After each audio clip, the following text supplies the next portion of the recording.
नमस्कार दोस्तों, स्वागत है आपका हमारे YouTube चैनल बिंदास पढ़ाई में। तो आज हम हैं chapter 4 of economics class 10th के सेकेंड पार्ट पे, क्योंकि फर्स्ट पार्ट में हमने 3 टॉपिक कवर किए थे और इस पार्ट में भी हम 3 टॉपिक कवर करेंगे। सबसे पहला टॉपिक है ग्लोबलाइजेशन, ठीक है, जिसपे पूरा चैप्टर बेस्ड है। तो ये क्या होता है? तो आपने देखा था कि एमएनसीज जो थी वो पूरे प्रोडक्शन को क्या कर रही थी, कंट्रोल कर रही थी बहुत सारी कंट्रीज में, एक से ज्यादा कंट्रीज में, ठीक है।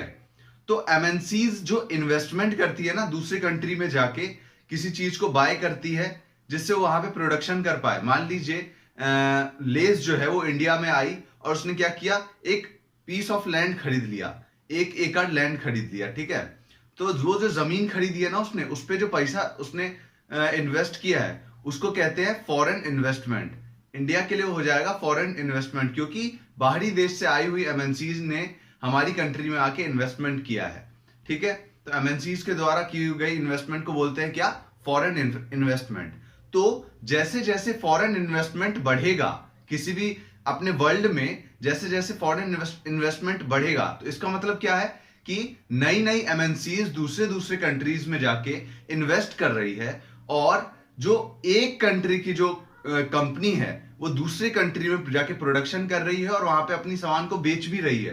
तो इससे क्या मतलब हमें नजर आ रहा है कि एक कंट्री जो है वो दूसरी कंट्री से इंटरलिंक्ड हो रहा है, मतलब अटैच हो रहा है दोनों का प्रोडक्शन। मान लीजिए लेज है, तो लेज पूरी दुनिया में आज बिक रहा है और एक ही जैसा बिक रहा है। तो इसका मतलब क्या है कि अमेरिका जो है जहां पे ये लेज की कंपनी बनती है, तो उसने क्या किया, पूरे वर्ल्ड को एक चेन में पिरो दिया है, मतलब एक धागे में पिरो दिया है पूरे वर्ल्ड को। उसने एक पूरे वर्ल्ड को विलेज जैसा बना दिया जिसमें एक आदमी जो है वो दूसरे आदमी से जुड़ा हुआ है किसी ना किसी काम को लेके, ठीक है। तो यहां पे इसी को बोलते हैं ग्लोबलाइजेशन।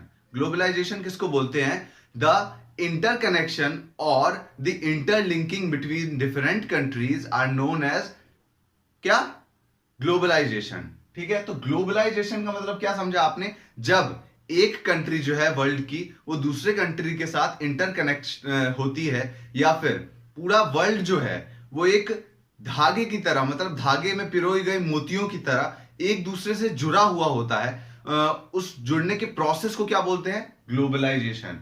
ओके, आपको समझ में आ गया होगा ग्लोबलाइजेशन का मतलब। तो ग्लोबलाइजेशन के कारण क्या हो रहा है कि एक कंट्री का जो गुड है वो दूसरे कंट्री में पहुंच रहा है। मान लीजिए एग्जांपल के लिए ले लेते हैं, चाइना के जो टॉयज हैं वो हमारे इंडिया में आ रहे हैं, ठीक है।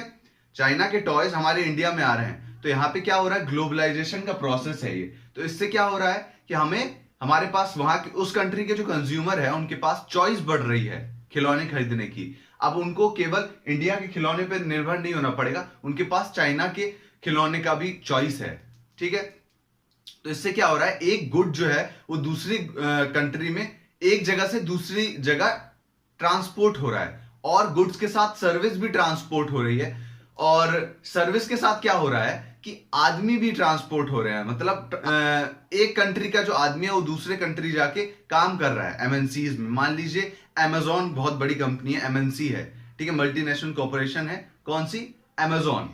तो अमेजॉन में बहुत सारे इंडिया के लोग काम कर रहे हैं, तो उससे क्या हो रहा है कि ये जो इंडिया है वो अमेरिका से जुड़ रहा है, क्योंकि अमेरिका में अमेजॉन का हेडक्वार्टर मौजूद है। तो वहां पे क्या हो रहा है कि इंडिया जो है वो अमेरिका से जुड़ रहा है, इंटरलिंक्ड हो रहा है। तो यहां पे क्या हो रहा है, ग्लोबलाइजेशन हो रहा है। तो अब फैक्टर्स पढ़ते हैं। तो फैक्टर्स जो है उसमें सबसे पहला आता है कि टेक्नोलॉजी, ठीक है। टेक्नोलॉजी के कारण क्या हो रहा है कि एक कंट्री जो है ग्लोबलाइजेशन हो रहा है। तो टेक्नोलॉजी में कौन सी टेक्नोलॉजी कि मान लीजिए पहले जो थे एक कंट्री से दूसरी कंट्री में सामान ले जाने के लिए 50 दिन लग जाते थे, 3-3 4-4 महीने लग जाते थे, सोचिए। लेकिन क्या हुआ, अभी इन्हीं 40-50 सालों के बीच में क्या हुआ कि टेक्नोलॉजी में रैपिड ग्रोथ आया। ग्रोथ के कारण क्या हुआ, टेक्नोलॉजी में ग्रोथ आया। तो ग्रोथ के कारण क्या हुआ कि सामानों का जो ट्रांसपोर्ट था, एक जगह से दूसरी जगह ले जाने का जो प्रक्रिया थी वो तेज हो गई, फास्ट हो गई। तो इससे क्या हुआ, सामान जल्दी से जल्दी एक जगह से दूसरी जगह पहुंचाया जा सकता था। जैसे कि अगर आप एग्जांपल लेंगे तो एयरवेज के द्वारा बहुत सारा सामान आज पहुंचाया जा रहा है, जिसमें चंद घंटे लगते हैं एक कंट्री से दूसरी कंट्री जाने में। तो ये किसके कारण हुआ है, टेक्नोलॉजिकल ग्रोथ के कारण हुआ है। ठीक है, तो अब दूसरी भी एक और चीज है, एक बहुत इंपॉर्टेंट चीज है जिसमें ग्रोथ हुआ है, जिसके कारण ग्लोबलाइजेशन हुआ है। आज आप स्मार्टफोन का यूज करते होंगे, आपका अगर कोई फैमिली मेंबर है, मान लीजिए वो अमेरिका में रह रहा है, तो आप उससे बात कैसे करेंगे, फोन से बात करेंगे। आप अमेरिका से इंटरलिंक्ड हो रहे हैं, क्योंकि आपका जो फैमिली मेंबर है वो अमेरिका में है। तो एक जगह से दूसरी जगह कौन जोड़ रहा है, यहाँ पे टेक्नोलॉजी कौन सी जोड़ रही है, इंटरनेट फैसिलिटी या फिर मोबाइल की टेक्नोलॉजी जोड़ रही है। आप इंडिया में बैठे बैठे पूरे देश दुनिया की न्यूज ले सकते हैं, पूरी दुनिया में जो हो रहा है उसकी न्यूज ले सकते हैं इंटरनेट पे। तो ये किसके कारण हो रहा है, टेक्नोलॉजिकल ग्रोथ के कारण। क्या हो रहा है, ग्लोबलाइजेशन हो रहा है। हमें एक जगह बैठे बैठे पूरे वर्ल्ड की जानकारी मिल रही है।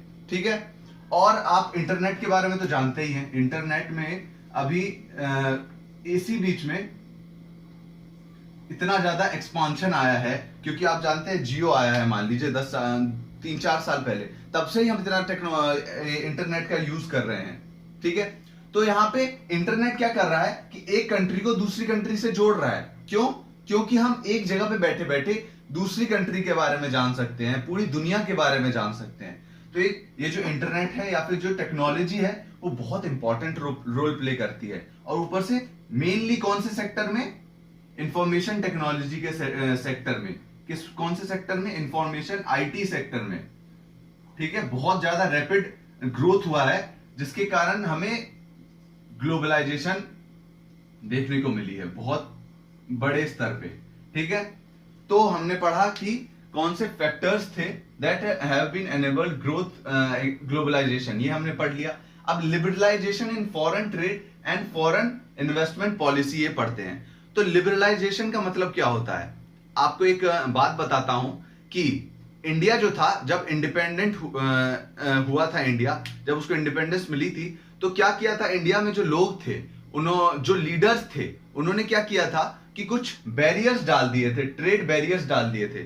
ट्रेड बैरियर्स आप पूछेंगे क्या होता है, कि जब माल एक कंट्री से दूसरी कंट्री आएगा तो उसके ऊपर उन लोगों ने, इंडिया के जो लीडर्स थे, उन्होंने क्या कर दिया था, बहुत भारी मात्रा में टैक्स लगा दिया था, जिससे वो सामान कम से कम बाहरी देशों का सामान हमारे देश में आ पाए।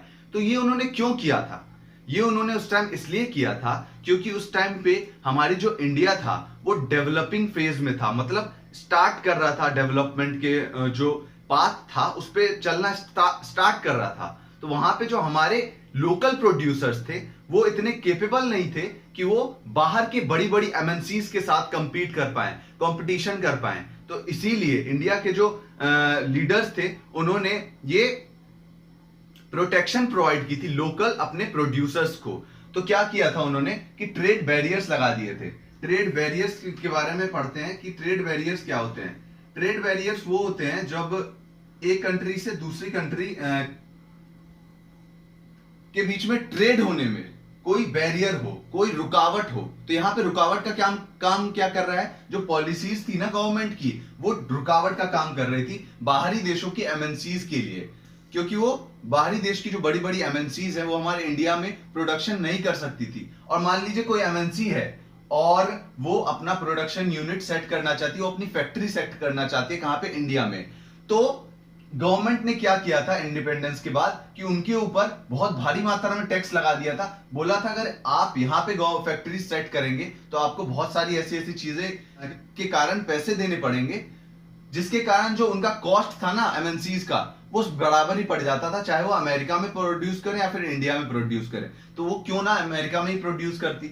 तो ये क्यों किया गया था, ट्रेड बैरियर्स क्यों लगाए गए थे, आपको पता चल गया होगा कि अपने जो लोकल प्रोड्यूसर्स थे इंडिया के, उनको प्रोटेक्शन प्रोवाइड करने के लिए, क्योंकि वो उस टाइम केपेबल नहीं थे कि वो कंपीट कर पाए बड़ी बड़ी एमएनसीज के साथ। तो क्या हुआ था कि 1951 में, कब, 1950 से लेके 1960 के बीच में बहुत सारी ऐसी पॉलिसीज लाई गई थी या फिर ट्रेड बैरियर्स लगा दिए गए थे। लेकिन क्या हुआ कि 1991 में क्या हुआ, 1991 में जो अपनी गवर्नमेंट है ना, उसने ट्रेड बैरियर्स जो थे बहुत सारे हटा दिए। ठीक है, क्या किए? ट्रेड बैरियर्स हटा दिए और उसमें क्या ले आए? लिबरलाइजेशन, मतलब आजादी ले आए। किसकी? ट्रेड में आजादी ले आए। अब बाहर की एमएनसीज जो थी वो अपना प्रोडक्शन यूनिट या फैक्ट्रीज इंडिया में आके सेट कर सकती थी, और बाहर की एमएनसीज इंडिया में आके प्रोडक्शन कर सकती थी। और ये क्यों किया गया था? 1991 में क्यों किया गया था? आप पूछेंगे क्यों हुआ भाई, इस 1991 में क्यों लाने दिया लोकल प्रोड्यूसर्स? तो उस टाइम में भी, लेकिन क्या हुआ कि ये 40-50 जो साल दिए गए ना लोकल प्रोड्यूसर्स को, उतने में लोकल प्रोड्यूसर्स ने अपने आप को इतना केपेबल बना लिया जिससे वो बाहर की बड़ी बड़ी एमएनसीज से कंपीट कर पाए। तो इस टाइम पे इंडियन गवर्नमेंट को क्या लगा कि हम इतने केपेबल हैं कि बाहर देशों की एमएनसीज के साथ कंपीट कर पाए, इसीलिए उसने सारे जो ट्रेड बैरियर्स थे ना, ट्रेड बैरियर्स, उनको हटा दिया।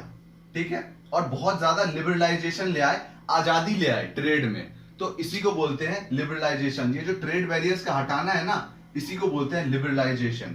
ठीक है, तो कब हुआ था ये? 1991 में इंडियन गवर्नमेंट ने बहुत सारी ऐसी पॉलिसीज जो थी अपनी, उनको हटा दिया था, जिससे क्या हो, ट्रेड जो हो वो एमएनसीज, बाहर की जो एमएनसीज हो थी, वो इंडिया में आके प्रोडक्शन कर पाए, जिससे ग्लोबलाइजेशन का जो रेट था ग्लोबलाइजेशन का, वो इंडिया में बहुत ज्यादा बढ़ गया। ठीक, इसीलिए आपको इन 20 से 30 साल के बीच में इतना ज्यादा चेंज देखने को मिला है। कहां पे? इंडियन इकोनॉमी में। ठीक है, तो हमने आज ये सारे टॉपिक्स क्लियर किए। अब आगे के जो टॉपिक्स हैं वो हम अगली वीडियो में कवर करेंगे। सो थैंक यू इस वीडियो को देखने के लिए। अगर आपको वीडियो पसंद आई हो तो वीडियो को लाइक कीजिएगा, शेयर कीजिएगा और चैनल को सब्सक्राइब करिएगा, क्योंकि बहुत ज्यादा मेहनत लगती है वीडियोस बनाने में, और हम बहुत खुश होंगे अगर आपका साथ भी हमें मिलेगा। तो धन्यवाद।